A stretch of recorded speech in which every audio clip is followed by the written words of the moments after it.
There you go. Can you see it? Go. Okay. Hold on. Good to see you. Good to see you. Good to see you too, Nikki. Thanks so much for having me. Oh, yeah. Likewise. I'm going to turn this down. Um, how is your Sunshine State in Florida? Doing How is great. it going? Doing just great. As usually it is in Florida in the summertime, we get a lot of sun and a lot of rain on any given day. So we had a dry spell for a while, and then in the past week, we're kind of back to normal. So we're getting a lot of rain, but we also get a lot of sunshine too. So it's good. That's why it's called Sunshine State, right? That's That's it. right. Good to see you, by the way. And I really want to thank Same you here. for just, coming on to the show and everything Yeah. like that. This is, as you already know, I have a podcast. I know it changes name because it wants to associate what the topic it's, the topics that we provide and present and everything like that. But this is specifically for Leadership 365. And I want to, selected, a few significant leaders that I feel personally that would bring the relevant discussions and thoughts based on their own hands-on experiences and journeys. And I think that speaks loud than just picking anybody else, just anyone concerned, right? But I Yep. want to, yeah. But what do you think so far? I mean, I did put together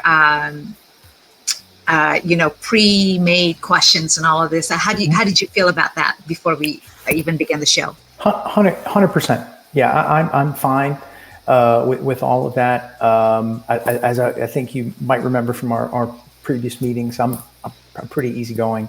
I can talk to anybody about anything, and this is a topic where we could be on for 3 hours, and we would not even begin to touch just the initial important elements of leadership and especially integrity. So yeah, I'm completely fine with that.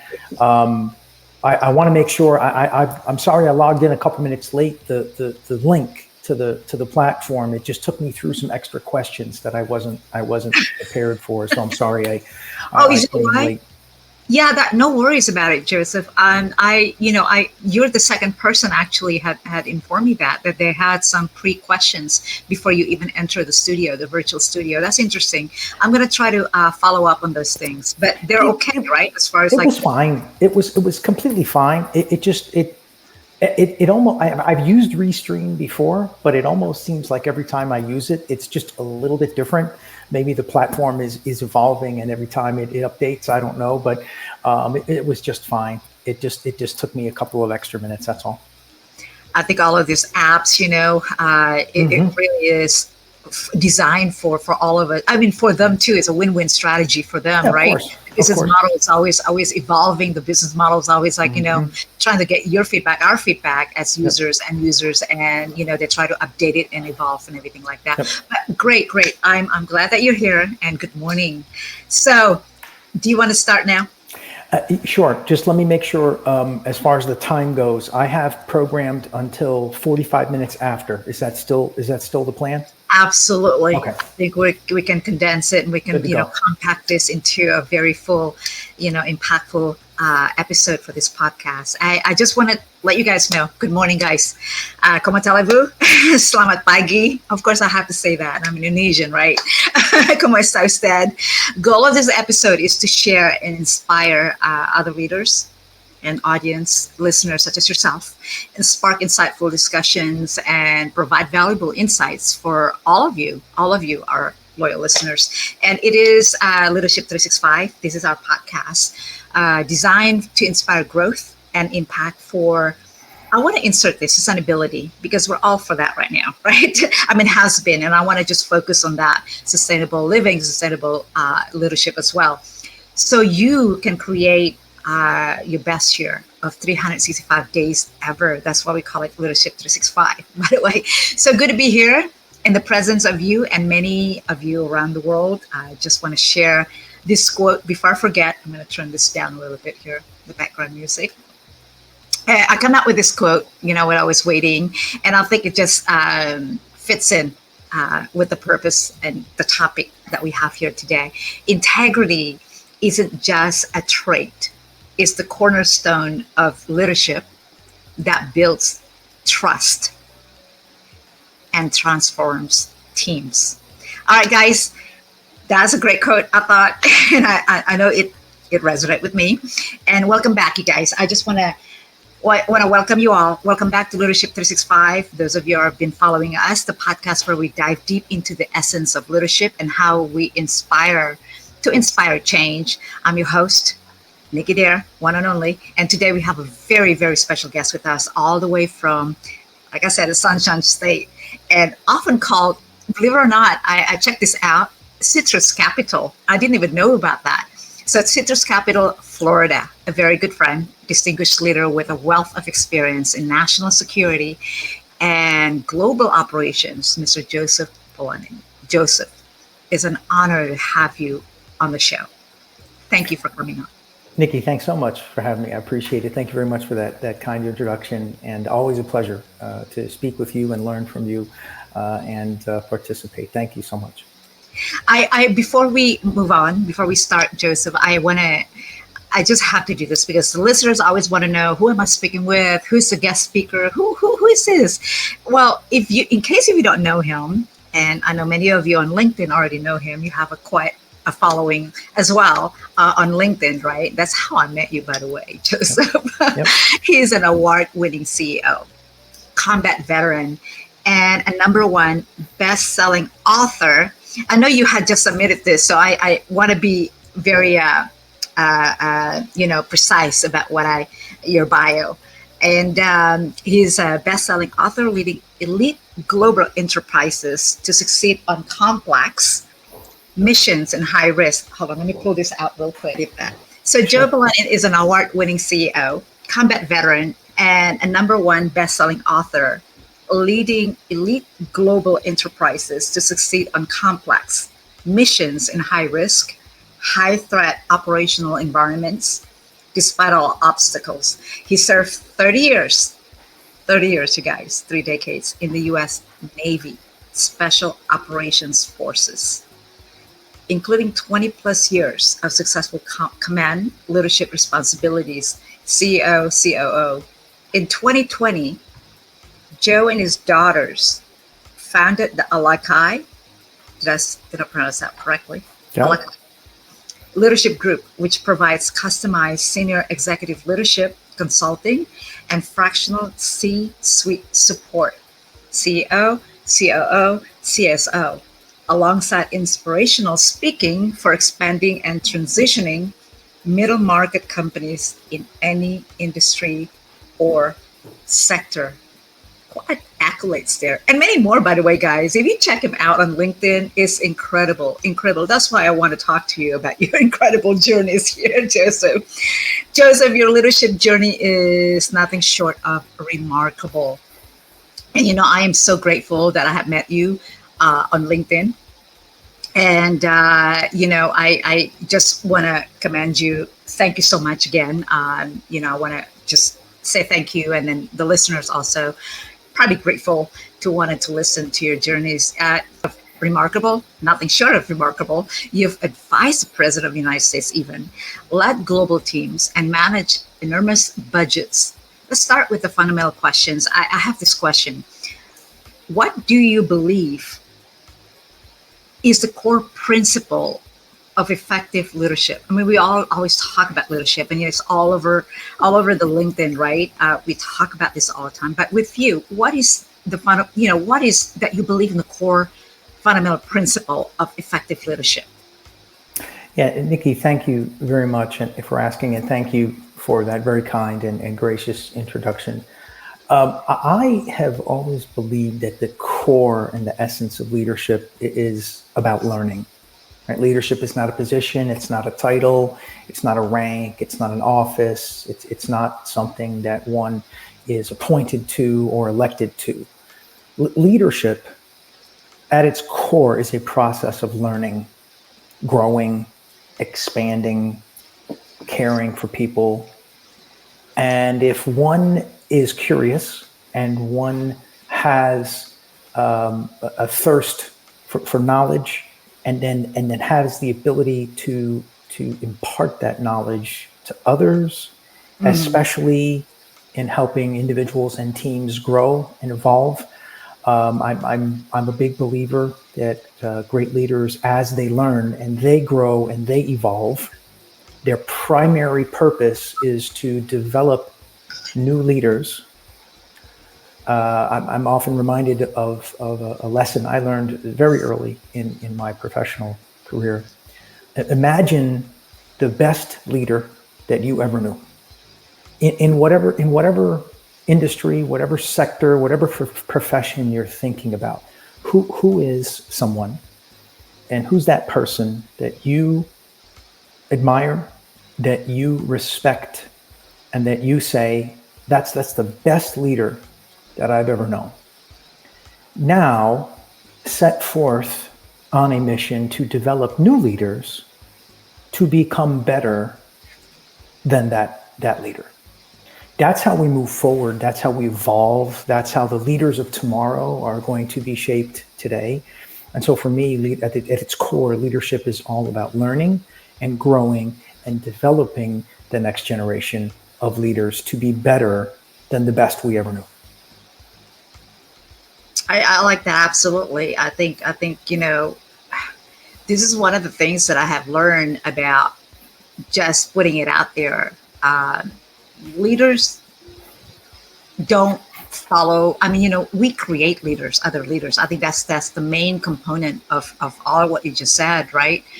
And then we pick one or two. I have quite a few, but absolutely, this is great. You've led team as large as 412,000 people with a 518 billion annual budget. Is that correct? True. Right. It's on your bio here that I was reading. How do you maintain a sense of integrity and cohesion in such large and vast operations? Well, we hear this very often, but and I don't want to understate or oversimplify, but it's about communication. Yes, absolutely. And communication has two very important parts: speaking or writing or conveying one's intent and one's thoughts. Mm-hmm. And the other part, which I believe is much more important, listening and understanding. Right? This is an evolution that leaders go through. There's a time when we work earnestly to prepare clear and concise communication, whether it's written, whether it's spoken, to make sure that there's no doubt in anyone's mind as to what they're trying to convey. Right? Mm-hmm. That's terrific, but that only works if we are listening. Mm. And when we are listening, are we listening to prepare a response, or are we listening to truly understand the other person? So whether, and this is not about position, this is not about rank or structure, it could be a team of two, it could be a team of 200,000. If the communication is clear and people can read it, or they can hear it, and they can absorb it, and they can understand it, and then they can say, okay, I get that. Mm-hmm. Do you understand why the person, what was the intent? Do you understand why the leader was communicating in that manner? Do you understand how and why what you need to do is so important? If you do, great. If you don't, stop and ask a question. And the other element of communication that I mentioned earlier that I believe is infinitely more important is listening. Listening with the sole purpose of understanding what the other person is saying, understanding why they're saying it, and having that comprehension to then translate that forward and saying, okay, I understand what they meant, I understand why they meant it, and I understand how and why what I'm doing contributes to the mission, or contributes to the goal, or contributes to the team. When a team has that understanding, they will move mountains, even in the absence of additional communication. Because why? Because they understand the intent, they understand the goal. So I know teams of 3 people that go to the same office every day, that sit right next to each other that don't communicate and don't listen well, and therefore they have a challenge with getting the job done. And I know distributed teams that work in 10 different countries with 20,000 people that are very synchronized, very integrated, very aligned, and very harmonious, and are moving forward with unity of effort. And the difference is listening and communicating well. And I want to jump in really quick here too, because you mentioned about different countries and everything. I think there's also an array of different cultures, variety of cultures, and variety of different languages, and perhaps the way of doing business as well. Because I've had experiences hands-on, believe it or not, both in the other end of the, around the world, basically Southeast Asia and also European countries, where it's very variety. It's very culturally, and different languages, and the way they do business is quite different.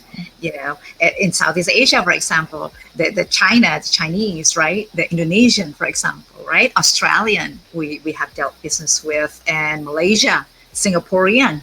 I mean, just to name a few. And then when I flew out to European countries, the UK, Scotland, Scottish, those are some of the ones that I touched base on.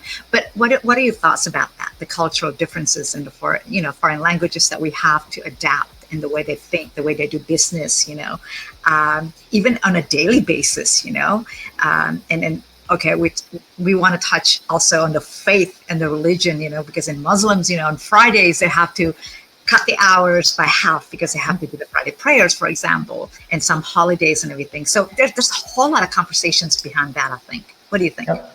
I couldn't agree more. I am a fan of what I learned and what I practice today. I refer to it as the C3 principle: caring, communication, and courtesy. When a leader cares about their people, they care about the mission, they care about the team, they want to communicate with and learn from and listen to and understand others, and whatever frame of reference, society, culture, country they're coming from, and they do so with courtesy. It's like a triangle, and it pivots. And if you take one side off, it kind of falls apart. The C3 principle, they go together: caring, courtesy, and communication. I will share with you that having that awareness and having that understanding is incredibly important, especially when working in, say, for example, a country that is different from where we grew up, or a societal or cultural difference that we have. You know what? These are differences to be appreciated and to be valued. And when you have members on a team, let's say, for example, from 6 or 7 different societal backgrounds, 6 or 7 different countries, that diversity is rich. A unique strength for that team. Yeah. Exactly right. It's a very unique strength. Absolutely. It's a very unique strength for that team. And I have found, I've lived and operated in over 75 countries around the world, and I have always found great value in listening, learning, but then interacting with team members from other societies, other cultures, other countries in a way that they would prefer, not in a way that I would prefer. Well, what does that take? If it's me, what I have to do is I have to get to know that person. I have to build a relationship. I have to understand. I have to learn. I have to listen and be respectful of how they do things differently, and then incorporate that into our team. And I truly believe that's the way to go. There's a story or an article that I'm reminded of from a number of years ago. The author is Tony Alessandro, and it's called The Platinum Rule. Everyone knows the golden rule, right? Do unto others as you would have them do unto you. The platinum rule takes it a step further and says, interact with others in a way that they would prefer that you interact with them, not in the way that we would prefer. And that totally shifts the dynamic and says the leader, the teammate, the team member is willing and interested and motivated in listening and understanding and getting to know someone and then operating within their contextual set of how they operate, as opposed to, oh, okay, here's what I know, and here's how we're gonna run the team. Mm-hmm. Mm-hmm. I think you touch on that, and I was listening to you, and then I'm glad you point that out. Is the essence of owning the ownership. I think a lot of the employee, staff, and then team members that we work on a special projects, for example, it's not just about leading them and then managing them and then telling them what to do, but also, like you said, interaction and all of these courtesy and things, right? Where everybody's participating, everybody's giving feedback, and then assigning them with some kind of ownership of the project itself. I think a sense of community, a belonging. I think that's the point that I'm trying to bold out here. What do you think about that? I absolutely agree. There's a word I would use to describe that, and it's called accountability. Sometimes people hear the word accountability and they immediately think, yes. Well, sometimes people hear it, they immediately think something negative. Oh, accountability. Yeah, someone didn't do something they were supposed to do, they're going to get in trouble. No. I don't think of it that way at all. I think of it as teamwork and influence and integration and synchronization. So here's my, as a member of the team, here's my portion of the task. I know what I have to do. I know why I have to do it. I know why it's important. I know how it contributes to the end goal. And oh, by the way, here's when it's due. And here's what I'm accountable for. And I'm working real hard with my team and I'm making it happen. And at some point, I reach a point where I say, okay, task complete. Great, wonderful, on to the next task. But maybe I come to an obstacle, or maybe I come to a challenge, or maybe I can't get it done. And I don't have any fear and I don't have any hesitation. And I raise my hand and I say, teammates, I need a hand. I don't understand this. I need some additional resources. I need some additional time. Can someone help me? And I know there have been hundreds of times, if not thousands, where that was me. And I said, I need a hand. And wonderful people who were smarter and better than me reached down and helped me out. And then there are other times when people came to me and said, Joe, I need a hand. And I was able to do that.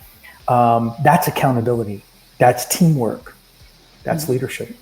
There's a trust already built in there in the environment that you have created along with your team members. And, that takes away, remove all of this doubts, fear, all of those lineups, right? The usual lineup suspects of the things that crumble the team spirit and efforts, right? In this kind of environment. So trust, building the teams in a trust environment, and remove also the word that I'm trying to integrate here.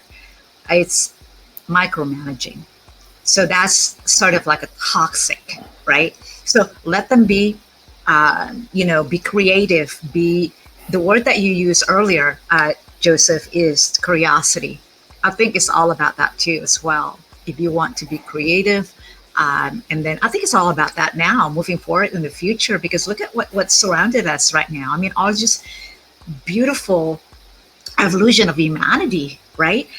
Thinking about space, thinking about how to travel outside the planet Earth, and we've already been discovering that back decades ago, centuries ago, but more so now. The curious, the humanity. But okay, I don't want to go further on that. But just stick around in here, coming back again to the team environment, trust, and leadership, and things like that. I think it's just spot on what you just said.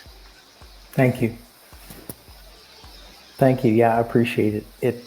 There's a lot to unpack there, and it's yes. You mentioned about trust, and I'll just say this: that great teams, the best teams that I've had the privilege to serve with, each team member, and make no mistake, the leader is also a team member. Yes. The leader's not someone who jumps out and says, "Here's what you're going to do," and then leaves. The leader's there and involved and rolling up their sleeves and making things happen right there. Absolutely. Along with the team. I liken it back to the team piece. Trust happens when that team can build and share mutual respect. And there's a feeling that team members know that I have their back no matter what. I know they have my back no matter what. We're all going to make mistakes. We're all human. We're all going to have problems. We're all going to be successful in certain elements. We're all going to need help in certain elements. But trust occurs when that respect transitions into a loyalty and a knowledge that no matter what happens, that person's there. Yeah. And when that happens on a team that shares trust really can accomplish anything, because there isn't any task or any mission that they could be assigned that they're not going to have an attitude and a mindset that, okay, this seems difficult, but we have two options here. We're going to find a way, or we're going to make our own way to solve that problem or to overcome that obstacle. I've seen that happen on many wonderful teams, and it's when it occurs, it's an absolutely beautiful thing to see. I love it. It's spot on this. It's all about clear communication. Just rewinding back to what you said, and leading by example, for sure. But you're leading by example. You're going to be out there yourself and then showing, leading by example. When you're responsible for large teams, setting a standard of that integrity yourself is very crucial. People watch their leaders closely. I know this hands-on, when I'm doing all of my my nonprofit causes out there in the communities. And if they see you acting with integrity, they are more likely to follow that. And it's lead by example. Communication ensures that everybody is on the same page and understands the mission, the assignment, I call it, right? And knows their role in achieving it. So, okay, great. Very powerful, Joseph. I'm really, really, really just enjoying all of these things. Another aspect of your leadership that I know that is your ability to inspire and to motivate, for sure. I can hear it, from your voice and your energy. What strategies do you use to keep your team engaged and also motivated, especially in a high pressure or stressful environments? Yeah, it to me, it boils down to three really important intangibles. Number one is the vision. Where does the team want to go? Where does the team need to go? It could be a turbulent time. It could be a tough situation. It could be a crisis or adversity. But there's an element of very, very clearly and very consistently and very steadily helping the team to navigate by reminding them, this is the vision, this is the goal, this is the objective, this is where we're going. In a way that is not repetitive or is not redundant, but in a way that motivates them, in a way that relates to them. I again go back to getting to know people. And a leader cannot hope to lead a team, whether it's in good times or bad, or in a calmness or in crisis, without knowing their people. Take time to get to know all of your people and understand how they perceive, how they interact, how they process information. Sometimes the most important thing that a leader can do is just to listen. And if people are having an especially tough day, let them blow off some steam. And then when that's done, have a very calm conversation with them. Again, reorienting them and reminding them of the importance of the vision. That's number one. Number two is calmness. I touched on it earlier. It is extremely important for leaders to remain calm. I had a wonderful leader that I worked with many years ago, and he used to say to me all the time, you can have a bad day, just don't do it at work. I like that. And what it does is it gives teams and it gives individuals who may also be having a bad day, or who may also be stressed out, or may also be concerned about the chaotic or the crisis or turbulent situation that they're in. They could be facing some adversity. It could be a problem in any respect. If the leader is able to show everyone that they can remain calm no matter what that storm is that's raging around them, there's a certainty and there's a conviction. And okay, things seem pretty bad right now, but the best leaders that I have known in the worst situations were the people that could remain calm. I've never known anyone that's been able to solve a problem, especially a complex problem, with a team when they are anxious, agitated, angry, emotional, upset. You have to remain calm, and that galvanizes and inspires the team. And the third element really is what I refer to as commitment or dedication. It's reminding the team that, yes, we have the vision, here's the goal. Yeah. We're going to remain calm, and therefore, here are the action steps that we need to take. Remember, we had this plan of action. Okay, here's step 1, here's step 2, here's step 3. And sometimes it's the simplest of things that will remind people, hey, the project that you're working on, I know it seems a little chaotic right now. There's a checklist for that. Have you used the checklist lately? Have you gone to see what your standard procedures are for this situation? And a lot of times that deliberateness and that conviction and let's follow our steps together is a reassurance for the team, especially during tough times. Yeah. I think it's spot on again on this. Motivation comes from a shared vision, especially in a vast, that size of team environment. Always ensuring to understand the bigger picture. At the same time, why their work matters, recognizing also their efforts and celebrate their successes, reminding them it's okay to make mistakes, and then, it's fixable, providing continuous feedback. I want to touch on that. The continuous feedback are very key in such high pressure environment, stressful environment, I think. At the same time, it's also crucial to stay calm and also stay focused, like I said, right? We help the team to do the same. Speaking of high pressure environment, I know that you have dealt with some of the most challenging scenarios, including implementing UN Security Council resolutions against North Korea. I think I was reading that. How do you approach such complex and high stakes situations, Joseph?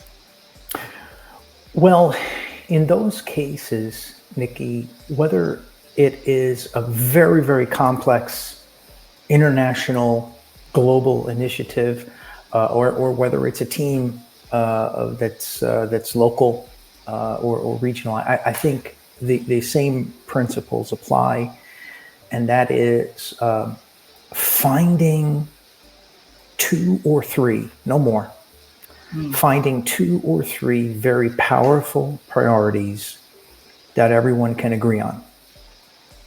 And then saying, okay, these are our top priorities, right? Prioritization is the key. In the case of the example that you mentioned, we didn't have 10 priorities. We didn't have 5. No, we had 2. And many countries and many organizations, they could get behind that, and they could say, okay, yes, these are the objectives, these are the goals, these are the priorities. And so when we got together, we didn't talk about 16 other things. We focused on those 2 things, and then all of our actions and all of our activity and all of our efforts were aligned to that. Why are we doing what we're doing? We're doing it in accordance to, in order to achieve these 2 objectives. Okay, therefore, what are we doing, and how is this activity specifically helping us today to achieve that objective tomorrow? And what we would find was if an activity didn't support that objective, then we would try it for a while and see how it went. But we were fine with letting that go and trying something else, and only doing those actions or those activities that contributed to the purpose. We have a phrase, task and purpose. You don't just do something just to do it. You do it because it's intentional. You do it because it's aligned to your purpose, and you do it because it's going to support your objective. If it doesn't, then why are you doing it? And what I have found from working with wonderful teams like that one and others through the years, that if you have a task and it doesn't have a purpose, don't do it. Don't come in. Just like a meeting, if there is a purpose in the meeting, what's the goal of this meeting if you can just send it through email, correct? That's correct. Yeah. It's like, why have 30 minutes or an hour meeting that you can read an email for like 3 minutes, not even 5. You're 100% right. Yeah. I think approaching complex situations requires a balance through this thorough planning and also the word adaptability. You just need a clear strategy and priorities, like you say, but also the flexibility to adjust as the situation circumstances evolve, involving this diverse team of experts, and also encouraging them to have an open, dialogue, not a monologue, can bring multiple perspectives, right? And thinking thoughts and I think innovative solutions to the table, right? It's also about staying resilient. I think that's a key big word these days, resilient, and keeping the team morale high despite these obstacles or challenges. All right, so resilience is indeed critical. It's a key word we use now very loosely. You have successfully managed several global corporate transformations and mergers. What advice would you give to other leaders facing similar large-scale changes? Yes, Nicky, there's a lot of advice that I would give, but the things that stand out to me as the most important is that understand that leading a transformation and managing that transformation are two very different things. There needs to be a group of people who are the change leaders. These are the people who are the best at communicating the vision, interacting with others and explaining it to them in a way that they understand it, and helping to not just explain it internally to the team, but externally with stakeholders and partners. So there's an element of conviction, communication, leadership, and then conveying that over time consistently. That's leading the change. Why are we doing it? Being clear about it, explaining it to people, again, using that C3 principle, caring, courtesy, communication. But then there's what I refer to as change management, which is very often the gritty or unglamorous, tedious work of rolling up your sleeves and actually making those changes happen. What are the processes? What are the standards? What are the new policies? What are the new organizational structures? What are the new elements that are required across the enterprise to make that change not only successful today, but more importantly, to make it stick in the organization's culture? If you're talking about a global enterprise going through a transformation at scale, there's a good chance that if they're going to make that change, they've spent a lot of time, a lot of money, and a lot of resources, as well as logistics and infrastructure, and most importantly, people. Talented people have been focused on this to make it happen. If you're going through all that and you're going to do all that, like, there's a great chance you want it to stick in your organization's culture and you want it to be around for a while. One of the most pivotal transformations that I was involved in, this was about 6 years ago. We were done with the initial phase of the transformation, and my boss came to me and he said, "Wow, this is fantastic. I love every part of it. How do we make it stick in our culture so that 2, 3, 4, 10 years from now, it's not, well, this was Joe's idea and this was Nicky's idea, and now we're going to go back to the way we've always done it. How do we make this the way we've always done it? How do we make this stick in our culture?" And we came up with a surefire way to do that that had to do with hiring the right people, educating them, training them, and then putting them in the right place at the right time, as opposed to, okay, here's this job description. We're bringing someone in and this is what they're going to do. Okay, you could do that, but don't be surprised if 4 or 5 years later, you have a problem and the changes that you've made or the transformation you've made doesn't stick in your culture. So bit of a story there to convey that there's an element of change leadership and the inspiration and the communication and the conviction that galvanizes the team and moves them forward. But then there's the hard work of change management and actually implementing it and then making it stick in your culture. Yeah, I totally agree. Change can be unsettling, but with transparency, I think that's also a key ingredient in the mix, and support. Support from the upper level, upper linear, you can turn into this opportunity for them to grow and also to improve, not just for the people, talented people that they have hired. You talk about the stick, how is it? And because that's what they're looking for, right? It's like, am I going to stay around here at the company 10 years from now, 20 years from now? But there's always, they're looking to opportunities, learning more and growing and improving more. I think that's also play in the mix, and communicating the vision and the benefits of that transformation clearly to them as well. Involve them in the process, and then the ownership of that, right? Of the assignment, of the task that they're given to. Listen to their concerns, getting the feedbacks and address them and everything like that. Excellent advice. I like that. I really like that, what you said. The stick, is this going to stick?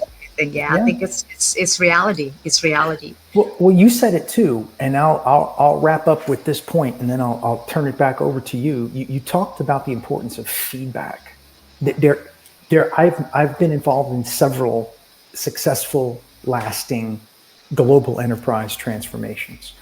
I've never been involved in one that was successful that didn't have a vibrant feedback loop, where people could come up and say, okay, we're 6 weeks into this thing. Here's what's working well. Here's what's not working well. Here's what we need to do more of. Here's what we need to do less of. Here's what we need to think about improving. And here's what we need to think about discarding. We're not saying leave the highway. We're saying adjust the course a little bit on the path to make sure that we're there. With that feedback mechanism, it's not someone else's vision or someone else's priority. It's our priority. It's our vision. It's a shared vision. Yep. And the best transformations start with, this is our shared vision. It's not yours. It's not mine. It's not someone else's. It's ours. You mentioned it earlier, a sense of ownership. Having that ownership and saying, this is ours. We're going to do it together. That's a lot different than someone saying, hey, we're going to reorganize, or we're going to change, or we're going to transform. When it's we and ours, it's quite powerful. Yeah, absolutely. There's no denying about that. I completely agree. Excellent advice, by the way. I want to move forward a little bit here, talk about innovation. You have encouraged creativity and innovation in your teams. How can leaders foster an environment where innovation thriving? Yeah, I have always believed and implemented that the best way to do that is to not only empower, but to educate and delegate. Yeah. So it's one thing to say to people, okay, you're empowered. What's that mean, actually? It's another thing to then educate and say, okay, here are the standards. Here's what great performance looks like. Here's what the expectations are. And then give people the tools, the resources, the time, the teamwork, the support that they need to do that. All right. That's all wonderful. But if you do all that and you don't delegate, you're missing something very important. And this is the third element of why I think this is so important. Delegation is not abdication. It's not saying, okay, do this and then now I'm going to leave. Delegation is you're going to take the time to explain to someone, this is what the standards are. These are what the expectations are. This is what right looks like. This is what excellent looks like. Then you give them the resources and the tools. Then you give them the empowerment. You give them, and then you say to them, therefore, here's the authority that you have. Here are the decisions you can make. Here is what you own. And here are the times when I need you to take a pause and come back to me and say, I have a question, I need your help. Or here are the decisions that need to come back to me. I have found the empowerment, the education, and the delegation, when combined, is the key. And those are the ingredients that have to work together and have to function in harmony. When that delegation happens, when you're a leader, you're going to know you're getting it right if it starts to feel a little uncomfortable. Like, have I delegated too much? Have I given away too much authority? What about if they make a mistake? It's almost like teaching your child to ride a bicycle, and at some point the training wheels come off, and you have to let it go. Ride. Let it go. Let it ride. Right. And it's a beautiful thing. And the way that great leaders push through that feeling is they actually empower and educate and delegate more, not less. So it's you mentioned micromanagement earlier. It's almost like the opposite of micromanagement. If you just do the opposite of micromanagement, that's what it is. It's almost like parenting, I mean, I believe as a parent that, let your kids make mistakes. It's okay. That's how they learn. That's how they grow. If they are still in a complacent space all the time, circumstances, they will not learn. They will not know what's what out there. So let them grow. That's by doing that, by just going. So leaders need to create a safe space for experimentation, for all of these things, beautiful things that create, right? Encourage the team to think outside the box. I think that's important as well. And not fear failure and making mistakes.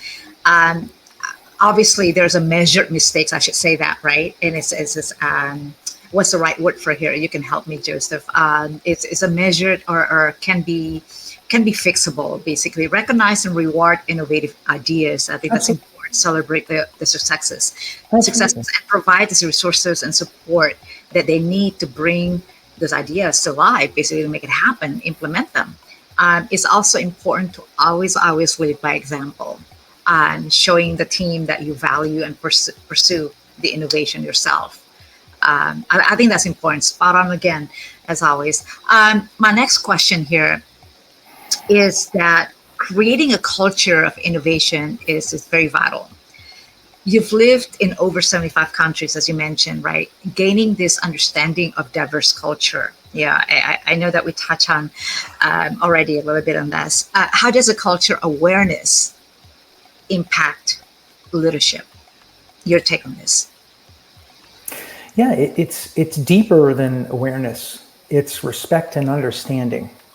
And so I think one can be aware, but how does the leader translate that awareness into understanding? I believe the bridge to that is respect. You've got to be interested.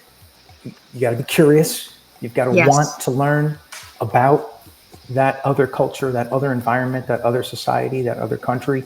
And then when you do that, in having a respect for those that you are working with, it facilitates understanding.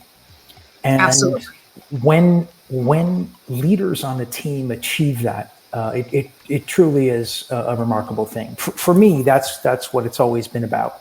It's about building relationships with people, regardless of where they're from, background, society, country, nationality, race, religion. You build meaningful relationships with people that are built upon mutual respect and build trust. When you do that, you will have not only awareness, but you'll have respect, and you'll build that bridge to understanding. Absolutely, I can agree more. I think we said this already. We agree on this that leaders don't create followers. Leaders create Hmm. other leaders, That's basically. right. That's right. Here's a quote that $100%. I want yeah, I want to share with you. Is Before you that do that, truly? before you Yeah. do that, I'm sorry. I know we're recording this, and you can go back and edit it. We're about 10 minutes over. I really have to go. I'm Okay. so sorry. So This I'm is my hoping last question I'm after the hoping that we can quote. wrap to a conclusion. True leaders don't just manage operations; they inspire innovation and drive change through unwavering principles. Okay, one last question here for you, Joseph. What advice do you have for leaders navigating the uncertainty and driving organizational success in today's climate, in today's dynamic environment, in such dynamic, I want to call it? Yeah. Uh, so, Nikki, it really boils down to this: demonstrate and live your core values every day. Yeah, Don't deviate from that. yeah, Be who you are. Do what you know is the right thing to do, and your authenticity hmm, and your genuineness will come through. Don't yep, try to be someone else. Don't try to adapt to situations that maybe are a counter to your core values. Stick to your core values and demonstrate them every day. It's been said that how we demonstrate our core values and the actions that we actually take every day, that's what creates our destiny. That's what creates our future. It's not that there's this unknown element out there that's helping to create our future. No, as leaders, especially in tough times and tough circumstances like you were describing, it's the little things that we do every day, the decisions and the actions that we make every day that are aligned with our core values. What we stand for as leaders matters. And when we align our actions that way intentionally, it brings almost an air of yeah. simplicity to even the most complex situations. And people can galvanize around that and they can understand, okay, here's why we're doing what we're doing. I think this podcast title is so perfect for what you just said to wrap it all up. You know, the power of integrity. Surely, leadership is a continuous journey of that learning and growth and staying true to your values. Like you said, be adaptable, resilient, and always prioritize the well being of yourself, also, and of your team, especially. By doing so, you'll not only achieve the great things, but also make a lasting positive impact. Couldn't agree more. And so, the very last, thank you so much for sharing your invaluable insights on this. Your experience and wisdom are very truly inspiring. I'm just so grateful that I was able to get you here on our podcast. But before we wrap up, any final thoughts that you'd like to leave with our listeners here? I would say two things. Number one, always do your best. And number two, don't quit. And when you resolve not to quit, especially for those entrepreneurs out there, it doesn't mean that you can't pivot, and it doesn't mean that you can't evolve. You should evolve. You should pivot. You should adapt. You should change. But when you have something that you're passionate about, do your best and don't quit. And when you resolve not to quit, reach out and grab your teammate and make sure they're okay and make sure they're there with you. And you're going to see great things happen. Wise words to end on. I really appreciate you. Thank you once again, Joseph, for joining us here. Leadership 365 It's all about that power of integrity, what we're talking about here, and your team. Thank you to our listeners also for tuning on. Those of you who are listening in right now, thank you so much. If you enjoyed this episode, don't forget to subscribe, leave a review, and share this with your network. And as always, my final thoughts here, just one quick second here. Leadership is not about making a difference, not just taking a charge. Leadership is a journey, a continuous journey, not a destination. Stay committed to your growth. Don't ever quit. Like Joseph was saying, don't quit. Whatever it is, keep going. You'll be amazed at the heights of that you can reach. Remember, great leaders don't set out to be leaders. They set out to make a difference. It's never about the role, always about the goal. I think that's about right there. Always about the goal. The goal. If you enjoyed this episode, please subscribe, leave a review, share it with your network. Until next time, stay inspired, all of you, and keep leading with purpose. This is Nicky Dare signing off. Dare to live, love, lead fearlessly. And here's to your purpose and passion. Thank you so much, and have a fantastic week, everyone. Thank you so much, Joe. Thank you. Here. Thank you. I greatly appreciate it. Thanks for having me. Thank you so much. All right, so we'll see you soon, and hopefully you'll come back again. Definitely. That would be wonderful. Thank you so much. I greatly appreciate it. Have a wonderful, wonderful rest of the day and a fantastic week. All right. Thanks.